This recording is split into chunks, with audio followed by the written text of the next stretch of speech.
Bloque final de referente jurídico. Estamos conversando con el doctor Raúl Chalamé Orbes sobre la formación del abogado en el siglo XXI. Raúl, el año 2005 el Congreso de la República le pidió a Luis Pázara, recordarás, que bucee en la realidad nacional para poder presentar un informe que diera cuenta de las causas, las razones por las cuales se genera la crisis de la administración del sistema de justicia nacional del Perú. Tarea a la que se abocó Pázara con la solvencia que siempre lo ha caracterizado, ¿no? Luis Pázara, además de ser jurista, es historiador. Entonces, con todo su equipo de trabajo, finalmente presentó el informe al que se le conoce con la denominación de el informe Pázara, el famoso informe Pázara. Y él concluye que, entre otras causas, la gran responsabilidad generadora, la causa causarum, como diría Aristóteles, de la crisis del sistema de administración de justicia tiene que ver precisamente con las facultades de derecho, con los bajos niveles en los que ha caído la formación del estudiante de la facultad de derecho. Porque los jueces y fiscales finalmente son abogados, es decir, no provienen de una universidad de la magistratura, sino de una universidad en la que se forman abogados. Y peor aún, esta crisis se agudiza en la medida en la que las facultades de derecho empiezan a convertirse en parte integrante de ese proceso educativo que en el Perú definitivamente no ha contribuido al proceso de desarrollo, sino todo lo contrario, que es el del sistema de educación a distancia. Porque es muy fácil abrir una facultad de Derecho. ¿Qué se necesita para ello? Carpetas, una pizarra acrílica, plumones y un profesor que esté dispuesto a que se le pague barato por hora y entonces, entre comillas, enseñar pues cualquier cosa, ¿no? Eso no podría suceder con una facultad de medicina que necesita de laboratorios, necesita de una clínica, etc. Y entonces empezaron a ingresar también estudiantes de derecho a formarse en este sistema de la educación a distancia. Es decir, un engaño total, pero claro, generando una rentabilidad enorme para ciertas universidades, porque gracias al decreto legislativo 882, ley de la inversión privada en el sistema educativo, se crearon universidades privadas, teóricamente que no tenían fines de lucro, pero que en realidad estaban lucrando, es decir, convirtiendo la educación en un buen negocio. Y lo peor de todo es que por mandato constitucional no pagan impuestos, están exoneradas del pago de tasas y de una serie de obligaciones tributarias, es decir, la rentabilidad al 1000%. Y entonces, con malos abogados a la calle, evidentemente esto impacta en la sociedad, porque tenemos malos defensores, malos fiscales, malos jueces, porque no tienen formación. Y a ello, además, hay que incluir el hecho de que en el año 2004, extrañamente, el Tribunal Constitucional, por ciertos lobbies, declaró inconstitucional un artículo de la Ley Orgánica del Consejo Nacional de la Magistratura que eliminó la obligatoriedad de los estudios del programa de formación de aspirantes de la Academia de la Magistratura como requisito previo para postular al cargo de fiscal y de juez. Es decir, basta salir el día de hoy de la universidad, cumplir 2 años de colegiatura y ya uno está prácticamente expedito para dar el examen de admisión al CNM y luego convertirse en juez y fiscal, echando todo a perder. Las consecuencias las estamos viviendo ahora. Es decir, Pázara con este informe puso el dedo en la llaga, saltó la pus, le echó sal. ¿Y cuál fue la consecuencia? Lejos de tomar cartas en el asunto, lo expectoraron a Pázara del Perú y tuvo que irse, y el día de hoy vive en Europa, porque ha sido prácticamente expulsado del Perú por haber dicho la verdad. Y un gran intento de reforma de este sistema lo ha constituido la actual ley universitaria y la creación de SUNEDU. Ambas están atacadas precisamente por dueños de las universidades que todavía no quieren pensar en el país, sino seguir pensando en su negocio. Entonces, ¿cómo evalúas tú a 13 años de la publicación del informe Pázara los cambios que se han dado probablemente pocos, a partir de este importante informe que se presentó en el país. Sí, en primer lugar creo que el informe Pázara va a identificar que existe una crisis estructural del derecho peruano, ¿no? Cuya base está en la Universidad Peruana, que ha tenido todos los desfases que hemos estado señalando muy puntualmente en este programa, ¿no? Entonces, identifica ese problema, identifica una masificación de las facultades de Derecho. En el Perú existen más o menos 300 facultades. Pero de esas 300 facultades, las que tienen más demanda son Educación, Administración y Derecho, ¿no? Son masivas. Y entonces, porque existe una expectativa sociológica sobre la carrera del derecho. O sea, ese es el otro tema educativo, el tema de la vocación. No hay una reforma vocacional en el Perú. O sea, en el Perú faltan técnicos, por ejemplo. Sí. Hay empresas que han traído sus propios técnicos soldadores al Perú por centenares. Faltan ingenieros, médicos. O sea, hay muchas especialidades donde no hay trabajadores calificados, pero tenemos otras donde el profesional termina de taxista. Así es. ¿No? Entonces no hay un equilibrio entre las reales necesidades del país y el derecho sufre parte de esa crisis, ¿no? Y entonces Pázara identifica muy bien el problema y que se necesita regular adecuadamente el funcionamiento de estas universidades a través de una fiscalización adecuada, no injerencia, sino fiscalización sobre metas educativas, ¿no?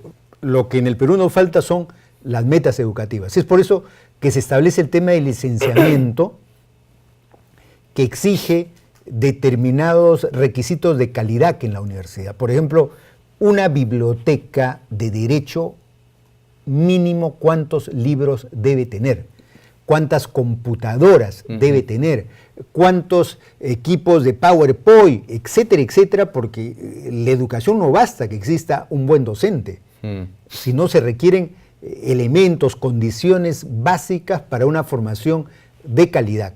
Y que eso termine pues en la investigación y en la capacidad de probar que el alumno está en condiciones de sustentar una tesis. Es por eso que hoy día se ha planteado que las tesis son públicas, las tesis tienen que estar en la red, ¿no? Para ver pues cuál es la investigación, cuál es el aporte. Y además ser evaluadas a través de estos sistemas tecnológicos para ver si es que no son plagios, ¿no? Imagínate, por ahí ha habido un candidato que presentó una tesis que hasta el día de hoy, y creo que ya salió el resultado también en su universidad matriz, que fue consecuencia de un plagio. Sí, ese es el otro tema. O sea, la baja calidad produce pues estas anomalías antiuniversitarias. Porque este tipo de comportamientos son comportamientos antiuniversitarios, no corresponde con el espíritu de la universidad. Y entonces, el día de hoy, creo que estamos en esta frontera, en este momento donde miramos al futuro y sabemos, si no reformamos la universidad peruana en los estándares que se requiere, y la evidencia es, las universidades peruanas tenemos de diferente calidad, ¿no? Pero si nos comparamos internacionalmente, tampoco ninguna está. Sí, pues. O sea, no tenemos una sola universidad entre las 1000.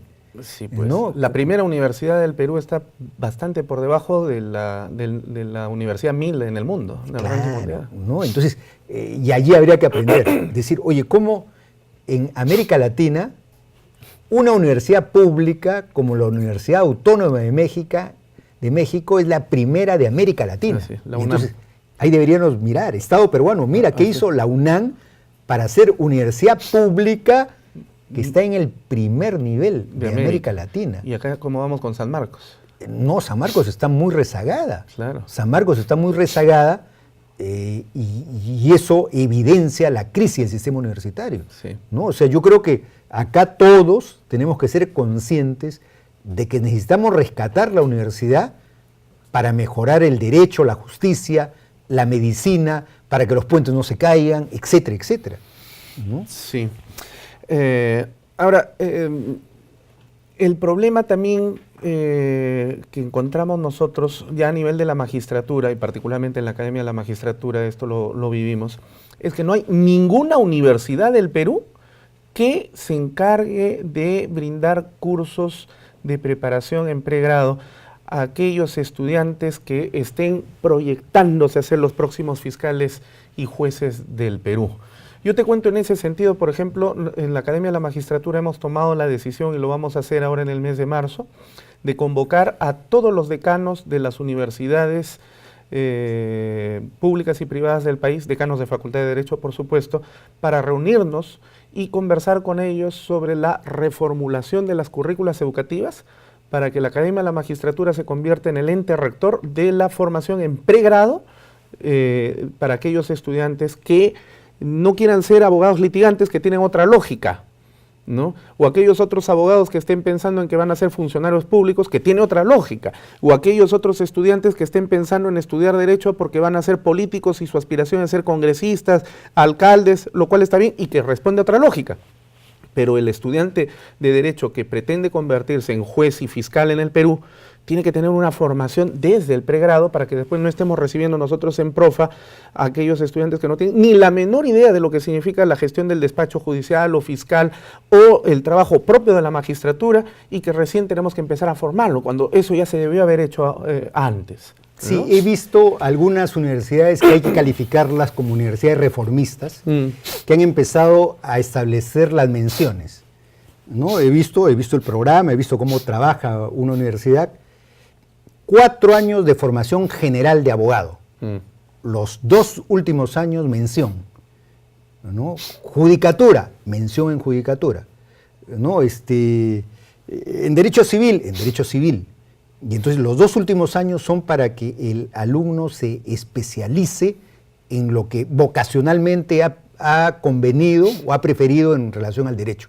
Porque ya no pueden existir los abogados que saben de todo. Ya no es posible. Esos que ponían antes su placa, ¿no?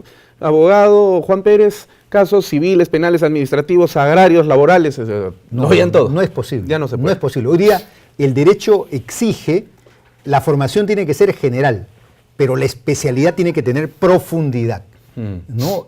Y lo propio está ocurriendo en la judicatura. En la judicatura ya no existe el juez penal, pues, claro, ¿no? Claro. Hoy día hay especialidades al interior de la materia penal, Así es. porque el mundo en nuestras actividades laborales se fragmenta. Hasta las criminales. Por supuesto, ¿no? ¿no? Y entonces, hasta los criminales se han especializado. Y la especialidad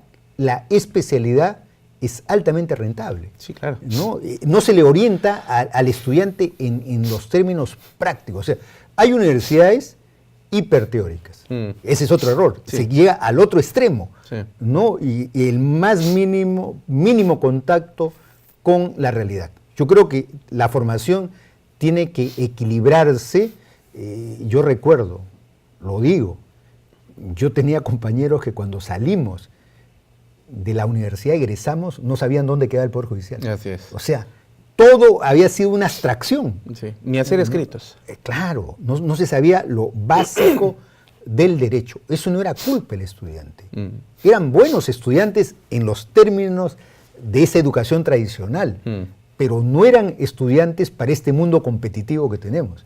Y entonces el día de hoy se requiere menciones, y estas universidades creo que han empezado bien con ese criterio, porque si vas a salir a trabajar, te va a emplear aquel que te pida una especialización, ¿no? En la administración pública, contratos, por ejemplo, es un tema tan sutil, tan interesante, pero es una especialidad. No es que el que sabe derecho administrativo ya sabe contratos públicos, pues no es así, se requiere toda una especialidad. Y ese papel no lo viene cumpliendo la universidad, sino el posgrado. He visto posgrado de una universidad internacional que da en el Perú posgrado de contratación pública peruana, ¿no? O sea, el posgrado viene supliendo eso que no hace la universidad. Pero el camino en el siglo XXI es el abogado que tenga una mención y luego una especialización. Tema final.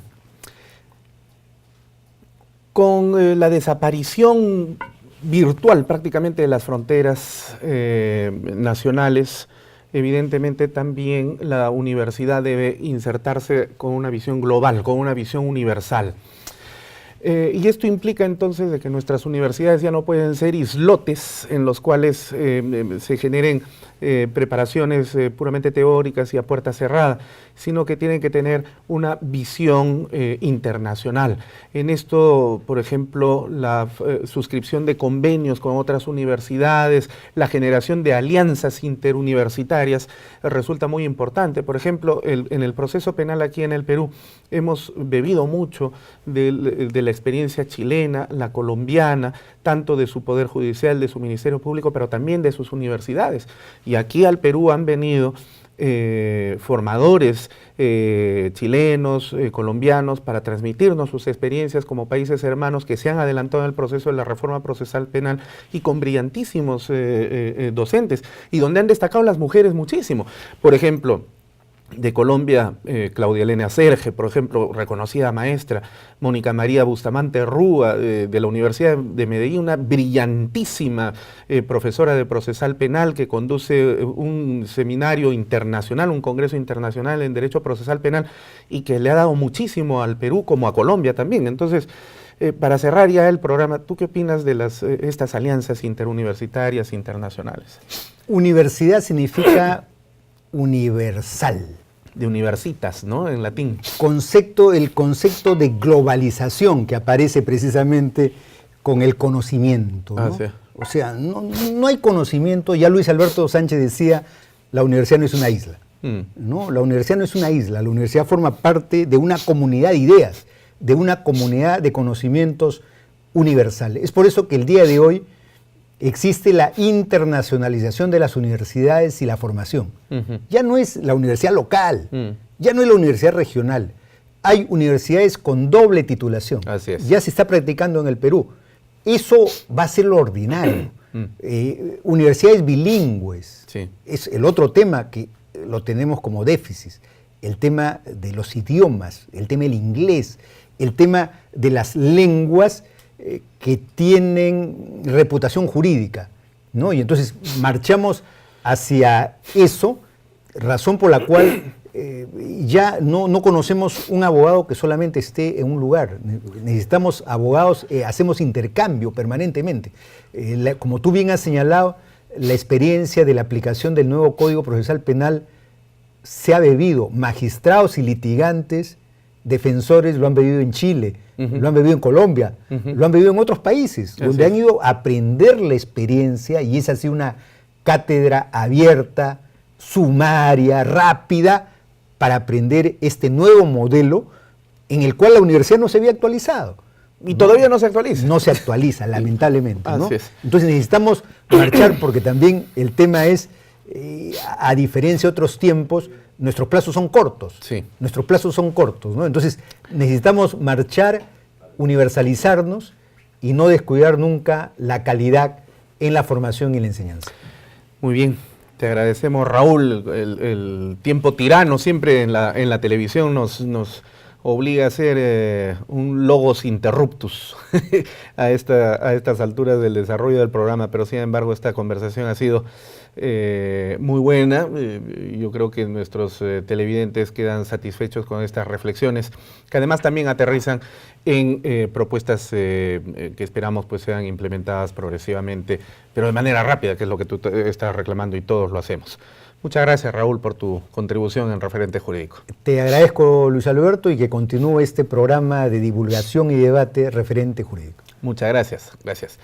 Ha sido entonces la voz y presencia de Raúl Chanamé Orbe, profesor universitario, ex decano del Colegio de Abogados de Lima, ex decano de la Junta de Colegios de Abogados del Perú y actual miembro del Pleno del Jurado Nacional de Elecciones, magistrado del JNE. Estamos en su casa precisamente, y además él también es docente de la Academia de la Magistratura. Le agradecemos siempre por su colaboración.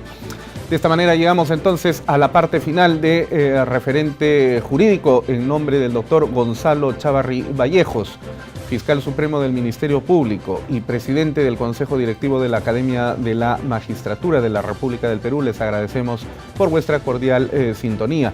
Y de la misma manera, siempre nuestra expresión de gratitud a JNE TV, que nos permite llegar hasta vuestros hogares semana a semana. Con ustedes será hasta la siguiente edición de Referente Jurídico. Permiso.